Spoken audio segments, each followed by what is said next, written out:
Hello students, question है आपके सामने जेईई मेंस 2025 का। चैप्टर है कोऑर्डिनेशन कंपाउंड।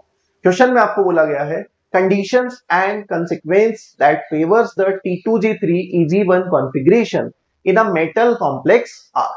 चार ऑप्शन में से आपको करेक्ट ऑप्शन चूज करना है। तो ध्यान से समझो कि आपको जो गिवन है कॉन्फ़िगरेशन वो है T2G3 EG4, मतलब 3D में इलेक्ट्रॉन रहे होंगे टोटल 4, क्योंकि ये 3 इलेक्ट्रॉन है, 1 इलेक्ट्रॉन है, तो समीशन कितना हो गया 4। अब ध्यान से समझा जाए कि T2G3 और EG1 है, 4 इलेक्ट्रॉन आपको बनने हैं, तो यहां पे एक पेयरिंग का कॉन्सेप्ट होता है। इलेक्ट्रॉन की पेयरिंग होगी या नहीं होगी, समझते हैं उस कॉन्सेप्ट को हम ध्यान से।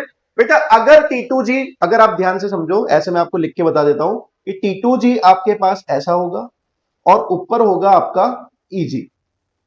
आ गई बात समझ में? ये आपके पास ऑर्बिटल हो गए। अब अगर आपके पास स्ट्रॉन्ग फील्ड लिगेंड होता है तो उस केस में पेयरिंग होती है, तो 4 इलेक्ट्रॉन कैसे भरे जाएंगे?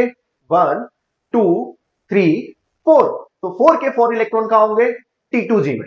अगर स्ट्रॉन्ग फील्ड लिगेंड होता तो T2G 4 होता, EG 0 होता। बात समझ में आ गई? और स्ट्रॉन्ग फील्ड लिगेंड के केस में क्या बनता है? लो स्पिन कॉम्प्लेक्स। क्लियर है? बट आपको कंपलसरी EG में एक इलेक्ट्रॉन रखना है। 4 इलेक्ट्रॉन कैसे भर सकता हूं?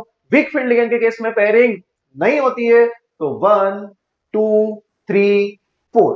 बात समझ में आ गई? तो क्या T2G में 3 इलेक्ट्रॉन होते और EG में 1 इलेक्ट्रॉन होता? तो ये काम आपको चाहिए कब होगा? वीक फील्ड लिगेंड के केस में। और वीक फील्ड लिगेंड वाले कॉम्प्लेक्स कौन से होते हैं? High spin complex. तो आपको आंसर क्या मिला इस कंडीशन पे?